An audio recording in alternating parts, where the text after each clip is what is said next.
அனைவருக்கும் புத்தாண்டு வாழ்த்துக்கள். கடவுள் அருள் டிவி நேயர்களுக்கு லக்ஷ்மி நாராயண அன்பு வணக்கங்கள். இப்போ நம்ம பார்க்க போகிறது வார ராசி பலன் 29ஆம் தேதியிலேருந்து 4ஆம் தேதி வரை இப்படி இருக்க போதான்னு பார்க்க போகிறோம்.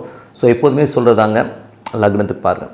ராசிக்கு பார்ப்பதை விட லக்னத்துக்கு பார்க்க ரொம்ப பர்ஃபெக்டாக இருக்கும். உதாரணமாக ஒரு மகர லக்னம் விருச்சிக ராசினா நீங்கள் மகர ராசிக்கான பலன்களை பார்க்க தான் ரொம்ப பர்ஃபெக்டாக இருக்கும். முதல்ல வர்றது பொது பலன்கள், அதுக்கப்புறம் வந்து தசாபுக்தி பலன்கள். உங்கள் ஜனனகால ஜாதகத்தில் என்ன தசாபுக்தி அந்தரங்கள் வருதோ அதை நோட் பண்ணி வச்சு அதை மிங்கிள் பண்ணி பார்க்கும்போது ரொம்ப பர்ஃபெக்டாக இருக்கும். வீடியோட எண்டில் டிப் ஆஃப் த வீக் இருக்குது, மறக்காமல் பாருங்கள். ரிஷிக ராசி. ஸோ ரிஷிக ராசிக்கு வந்து பார்த்திங்கன்னா உங்களது ராசி அதிபதி செவ்வாய் வந்து 2ல் இருக்காருங்க. 6ஆம் அதிபதி 2ல் இருக்கும்போது புதிய வேலை கிடைக்கிறதுக்கான, வேலை இல்லாதவர்களுக்கு வேலை கிடைக்கிறது, புதிய வீட்டுக்கு தேவையான ஏதாவது லோன்ஸ் அப்ளை பண்ணிங்கன்னா அது கிடைக்கிறதுக்கான ரொம்ப நல்லா இருக்குது. அதே வந்து உங்களுக்கு 2, 5ஆம் அதிபதியான குரு 8ல் வந்து வக்கரமாக இருக்குது. ஸோ ஒரு வக்கரமான கிரகம் 8ல் இருக்கிறது ஒன்றும் பெரிய ப்ராப்ளம் தராது. பட் இருந்தாலும் பிடிவாதங்கள், தேவையில்லாத பிடிவாதங்கள், தர்க்கங்கள், பேச்சில் வந்து ஒரு பிடிவாதம் நான் இப்படி தான் அப்படின்னு சொல்லிட்டு ஒரு இருக்கும். அதெல்லாம் கொஞ்சம் அவாய்ட் பண்ணிக்கிறது ரொம்ப நல்லது. குழந்தைகளும் வந்து கொஞ்சம் பிடிவாதமாக இருக்கும். ஸோ அதனால் அந்த அடமன்சிங்கிற ஒரு விஷயம் தான் கொஞ்சம் இருக்கும், பார்த்துக்கணும். அதுக்கப்புறம் 3, 4ஆம் அதிபதியான சனி 6ல் இருக்கும்போது பழைய சொத்துக்கள் விற்று புதிய சொத்துக்கள் வாங்கலாம் அப்படிங்கிற எண்ணங்களை கொடுக்கும். தாயாருடைய வருமானங்கள், வீட்டு சம்மந்தமான விஷயங்கள், வருமானங்களை எதிர்பார்த்த மாதிரி நடக்கிறதுக்கான வாய்ப்பெலாம் இருக்குது. பட் என்னென்னா அது குருவுடைய சார்லும் கொஞ்சம் ஸ்லோ டவுனாக நடக்கிற மாதிரி ஃபீலை கண்டிப்பாக கொடுக்கும். அதுக்கப்புறம் உங்களுடைய 6ஆம் அதிபதி. ஸோ 6ஆம் அதிபதி 2 வேலை சம்மந்தமான விஷயம், கேட்ட இடத்துல கடன் கிடைக்கிறது, இந்த மாதிரி விஷயங்கள்லாம் ரொம்ப அற்புதமாக இருக்குங்க. ஏன்னா இன்றைக்குமே வந்து செவ்வாய் 6, 8ல் இருக்கும்போது பேசும்போது மட்டும் கொஞ்சம் கவனமாக பேசணும். சில நேரங்களில் வந்து பார்த்திங்கன்னா ஏடாகூடமாக பேசிடுவோம். ஸோ அந்த மாதிரி பேச்சு சம்மந்தமான விஷயங்கள், கடன் வாங்கும்போதும் இது தேவையா, ரொம்ப இது மேனேஜபிளான ஒரு கடனா அப்படிங்கிறது யோசித்து வாங்குறது ரொம்ப ரொம்ப நல்லது. 7ஆம் அதிபதியான சுக்கிரன். 7ஆம் அதிபதியான சுக்கிரன் வந்து பார்த்திங்கன்னா உங்களுக்கு வந்து 2ல் இருக்காருங்க. ஸோ 2லும் சுப நிகழ்ச்சிகள் சம்மந்தமான விஷயங்களும் அற்புதமாக இருக்குது. அதில் வந்து பார்த்திங்கன்னா அந்த பேச்சுவார்த்தைகள் எல்லாமே ஓரளவுக்கு வந்து கணிஞ்சு வர மாதிரி சூழ்நிலை கண்டிப்பாக ஏற்படுத்தும். உங்களுக்கு வந்து 8ஆம் அதிபதியும் 2ல் இருக்கும். பேசும்போது ரொம்ப கவனம். நம்ம சமயத்தில் வந்து பேசும்போது கொஞ்சம் நெகட்டிவாக பேசிடுவோம். சில நேரம் வந்து ஜோக் அடிக்கிறேன்னு சொல்லிட்டு மற்றவங்க புண்படுற மாதிரி ஜோக் அடித்து காயப்படுறது, இந்த மாதிரி விஷயங்கள்லாம் நடக்கும். ஸோ அதனால் வந்து நக்கல் அடிக்கிறதுலாம் கொஞ்சம் ஓரங்கட்டி வைக்கிறது ரொம்ப ரொம்ப நல்லது. 9ஆம் அதிபதி. ஸோ 9ஆம் அதிபதியான சந்திரன் வந்து பார்த்திங்கன்னா வேலை விஷயங்களை கொஞ்சம் கவனமாகணும். ஏன்னா அது ஒரு பாதகாதிபதினும் போது வேலை சம்மந்தமான விஷயம் ரொம்ப கேர்ஃபுல்லாக கணவன் மனைவினோட கொஞ்சம் இந்த வீக் வந்து இந்த வாக்குவாதங்களெல்லாம் வந்து தவிர்த்துக்கிறது ரொம்ப ரொம்ப நல்லது. ஏன்னா பாதகாதிபதிகள் வந்து பார்த்திங்கன்னா தேவையில்லாத ஒரு விஷயத்தை வந்து பேச போய் அதனால் ஒரு மன உளைச்சலை கொடுத்துருங்கிறதுனால கொஞ்சம் கவனமாகணும். அப்பா சார்ந்த உறவுகள்ட்டையும் கொஞ்சம் பேசுகிற போதும் பழகும் போதும் கவனமாக இருக்கணும். வெளிநாட்டில் வேலை பார்ப்பவர்களுக்கும் கொஞ்சம் கவனமாக இருந்தது நல்லது. அப்பாவுடைய உடல்நலம் சம்மந்தமான விஷயம் கொஞ்சம் கேர் எடுத்துக்கோங்க. எதையும் வந்து அசால்ட்டாக விட்டுறாதீங்கிறது தான் உண்மையான விஷயம். விருச்சிக ராசிக்காரர்களுக்கு வந்து பார்த்திங்கன்னா உங்களுக்கு வந்து ஏன்னா அந்த சூழ்நிலைகளை அந்த மாதிரி ஏற்படுத்துங்கிறது தான் உண்மையான விஷயம். அதுக்கப்புறம் பார்க்கும்போது உங்களது 10ஆம் அதிபதியான சூரியன் 2ல் இருக்கும்போது வேலையில் நல்ல ஏற்றங்களையும் நல்ல லாபங்களையும் கொடுக்கறதுக்கான வாய்ப்பெல்லாம் ரொம்ப நல்லா இருக்குது. 10, 2 நாளே வந்து தொழிலில் நல்ல லாபங்களையும் கண்டிப்பாக கொடுத்துருங்க. 11ஆம் அதிபதி வந்து 2ல் இருக்கும்போது அது வந்து 8ஆம் அதிபதியாக வரும்போது நண்பர்கள் சார்ந்த விஷயங்கள் ரொம்ப கவனமாக இருக்கணும். மூத்த சகோதர சம்பந்தமான விஷயம் ஒரு மன உளைச்சலோ டென்ஷனோ கொடுக்கும். ஸோ பார்த்துருந்துக்கோங்க.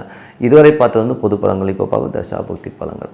விருச்சிக லக்னமாக இருந்து சூரியன் தசாவிலும் சூரியன் 10ஆம் அதிபதியான சூரியன் 2ல் இருக்கும்பொழுது தொழில் நல்ல ஏற்றங்கள் நல்ல லாபங்கள் வரதுக்கான வாய்ப்பெல்லாம் ரொம்ப நல்லா இருக்குங்க. ஸோ அதுக்கப்புறம் பார்த்து விருச்சிக லக்னமாக சந்திரன் தசம்.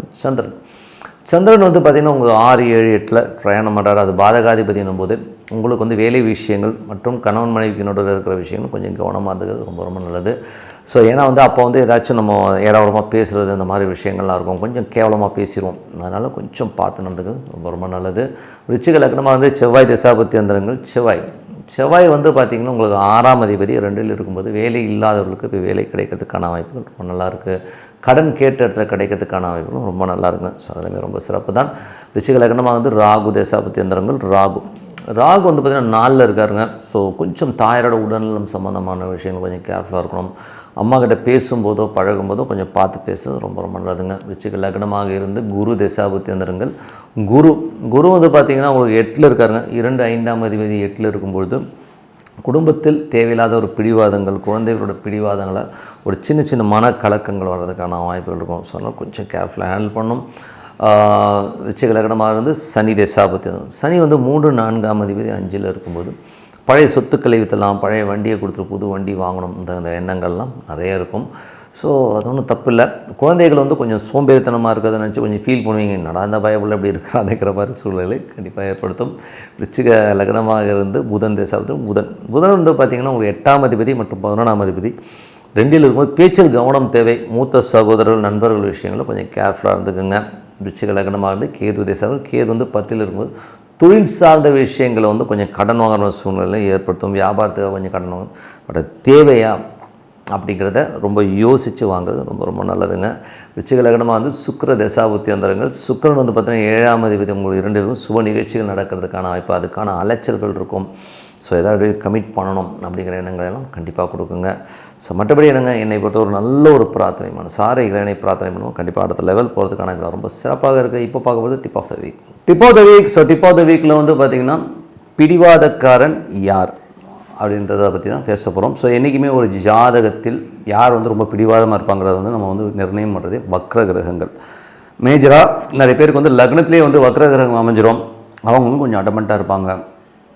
சில பேர் வந்து ராசி அதிபதி லக்னமும் சந்திரனும் ஒன்றா இருந்து பிறந்தவர்கள். சில பேருக்கு பார்த்திங்கன்னா இந்த மகர லக்னம் மகர ராசி வந்துடும். சில பேருக்கு வந்து அந்த மாதிரி லக்னமும் ராசியும் ஒன்றா இருக்கவங்க கொஞ்சம் அடமெண்ட்டாக இருப்பாங்க, அவங்களுடைய ஸ்டிஃப்னஸாக இருப்பாங்க, எடுத்த டெசிஷன்லேருந்து மாறவே மாட்டாங்க. ஸோ அது ஒரு விஷயம்.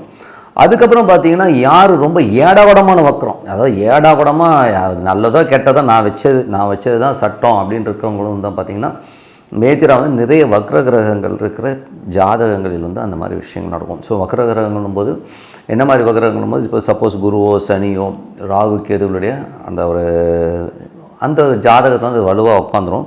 ஸோ எனக்கு தெரிஞ்ச நண்பர்கள்லாம் பார்த்திங்கன்னா லைனாகவே வக்ரகிரகமாக இருக்கும். ஸோ அந்த மாதிரி இருக்கிறவங்களாம் பார்த்திங்கன்னா திருந்தவே மாட்டாங்க. என்ன தான் நீங்கள் சொன்னாலும் சரி, காலையில் வந்து இப்போதான்னு சொல்கிறேன், ஒரு பெரிய எடிக்ஷனு தண்ணி எடிக்டாக இருக்கவங்க உங்க எல்லாமே பார்த்திங்கன்னா அந்த வக்ரகிரகங்களோட அடாப்ஷன்ஸில் வந்து நிறைய இருக்கும். அது ராகுக்கு எதுவாக இருக்கலாம், சனி குரு சுக்கிரன் எதுவோ வந்து நிறைய வக்ரகிரகங்கள் இருக்கும்போது அவனுடைய ஆக்டிவிட்டிஸை மாற்றவே முடியாது, நாய் வாழ நிமித்த முடியாத ஒரு கதையில் தான் போகும். ஸோ உதாரணம் சொல்கிற பாருங்களேன், ஒருத்தர் வந்து ஒரு வேலை இப்போ வந்து ஒரு வேலைக்கு வந்து ஒரு 10 மணிக்கு ஆஃபீஸ் போனோம்னா ஒரு 8:30 மணிக்கு கிளம்பணும் அப்படிங்கிற ஒரு ஷெட்யூல் இருக்குன்னு வைங்களேன். அவங்க வந்து மாறாமல் வந்து பார்த்திங்கன்னா எப்போதுமே 10 மணி ஆஃபீஸ்க்கு 10 மணிக்கு தான் வீட்டிலேருந்தே கிளம்புற ஒரு கேட்டாக இருக்கும், ஆனால் மாற்றிக்கவே மாட்டாங்க. ஸோ அதுவும் ஒரு வக்ர கிரகத்துடைய விஷயம் தான். தன்னுடைய தவறாக இருந்தாலும் தவறை திருத்திக்கவே மாட்டான்.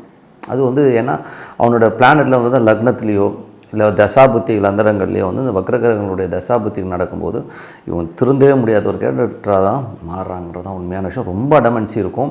அதே மாதிரி வந்து வக்ரகிரகங்கள் வந்து ஒரு 3ஆம் இடத்துல வந்து ஒரு வக்ரகிரகம் வந்து தசாபுத்தி அந்தரங்கம் நடக்கும்போது அவனோட குரல் வந்து மாறும். ஸோ குரல் வந்து பார்த்திங்கன்னா கொஞ்சம் வந்து ஆண் வந்து பெண் குரலாகும். அதே வந்து ஸ்திதி சூன்யம் இந்த மாதிரி விஷயங்களாக இருக்கும்போது குரல் மாறுறதுக்கான வாய்ப்புகளையும் கொடுக்குது. ஸோ ஏன்னா வக்ரகிரகங்கள் தான் வந்து பிடிவாதத்தை அதிகமாக கிடைக்குது. ஸோ அவங்க மாற மாட்டாங்களா அப்படின்போது அவங்க தசாபுக்திகள் மாறி அந்த வக்ரகிரகங்களோட கொஞ்சம் அந்த பர்சன்டேஜ் தான் கம்மியாகும். என் ஃப்ரெண்டெல்லாம் இருக்காங்க, அவங்களாம் வந்து பிடிச்ச இருப்பாங்க. நீ கோடி ரூபா கொடுத்தாலும் என்ன மாற மாட்டேன்டான்னு சொல்கிறாலாம் இருக்கிறான். நான் இன்றைக்கி வந்து தண்ணியே இன்றைக்கி தான் லாஸ்ட்னோ, நாளைக்கு பார்த்திங்கன்னா அதே லெவலில் அதே டைம் போய் தண்ணி அடிப்பாங்க, சீட்டு இந்த மாதிரி வந்து நிறைய எடிக்ஷன்ஸ் கொடுக்கறதுலாம் வக்ரகிரகம் தான் பண்ணோம். ஸோ அதனால் வந்து வக்ரகிரகங்கள் இருக்கவங்க இதை மாற்றிக்கணுன்னா என்ன பண்ணணும் அப்படின்னும்போது என்னை பொறுத்த வந்து ரொம்ப ஹம்பகாக கூட இருக்கலாம், பட் ரிவர்ஸில் நடக்கிறது. ஸோ ரிவர்ஸில் நடக்கலாம். ரிவர்ஸ் மீன்ஸ் சும்மா ஒரு ரவுண்ட் மாதிரி போட்டு சும்மா ரிவர்ஸ்லேயே நடப்பாங்க இல்லையா, அது ஒரு பரிகாரம் இருக்குது. அதே மாதிரி வக்ரகிரகங்கள் வந்து அதிகமாக இருக்கிறவங்க வந்து ராகு கேதுக்களை வந்து பிரார்த்தனை பண்ணுறது ரொம்ப நல்லது. ஸோ ராகு கேதுகளை வந்து பிரார்த்தனை பண்ணும்போது சர்ப கோயில்கள், உதாரணமாக சர்ப கோயில்களுக்கு போகும்பொழுது இந்த மாதிரி ஒரு அடமன்சிலேருந்து கொஞ்சம் ரிலீஃப் ஆகி வர்றதுக்கான விஷயங்கள் ரொம்ப சூப்பராக இருக்குங்க. ஏன்னா வந்து அது எப்போ போகிறது அப்படின்னும் போது உங்களுக்கு என்ன திசை நடக்குதோ அந்த கிழமைகளில் போகிறது ரொம்ப நல்லது. இப்போ உதாரணமாக வந்து ஒரு சூரியன் வரப்போகிறதுல வக்ர கிரகமாக ஓகேங்களா, சந்திரனும் வரப்போதில்ல, இப்போ செவ்வாய் வக்ரமாக இருக்குதுன்னு வச்சுக்கோமே, அப்போ வந்து நீங்கள் வந்து குக்கே சுப்பிரமணியா இல்லை ஒரு சர்ப கோயில் வந்து முருகர் சம்மந்தமான ஒரு சர்ப கோயில்களுக்கு போயிட்டு வர்றது, இல்லை முருகர் சம்மந்தமாக சித்தர்களும் ரொம்ப நல்லா இருக்கும். இப்போ பாம்பன் சுவாமிகள் கோயில் இந்த மாதிரி கோயில்கள் போகும்போது அந்த வக்ரகிரகத்துடைய அந்த ஒரு அடமன்சி அதோடைய நெகட்டிவ்லேருந்து கண்டிப்பாக வெளியில் வரலாம். அதே மாதிரி வந்து குரு கேது இந்த மாதிரி காம்பினேஷன் இருக்கணும், ரொம்ப அடமன்சி நிறைய கடன்கள் இருக்கும். அவங்களும் வந்து பார்த்திங்கன்னா இந்த சித்தர் சமாதிகளுக்கு வந்து பௌர்ணமிகளில் போகும்போது நல்ல ஒரு ரிலீஃப் கிடைக்கும். அந்த மாதிரி ஒரு சர்ப கோயில்கள் வக்ரகிரகங்களுக்கு வந்து ஒரு நல்ல ரிலீஃபை கொடுக்குங்கிறது தான் உண்மையான விஷயம். ஸோ வழிபாடு பண்ணுங்கள், இதுலேருந்து ஒரு நல்ல ஒரு ரிலீஃப் கண்டிப்பாக கிடைக்கும்னு சொல்லிட்டு உங்களிடம் விடைபெறுவது உங்கள் லக்ஷ்மி நாராயணன். நன்றி, வணக்கம். கடவுள் அருள் டிவியை பார்த்தமைக்க நன்றிகள். மேலும் இது போன்ற தகவல்களை தெரிந்து கொள்ள கடவுள் அருள் டிவியை சப்ஸ்கிரைப் செய்யுங்கள். மறக்காமல் பெல் ஐக்கானை கிளிக் செய்யுங்கள்.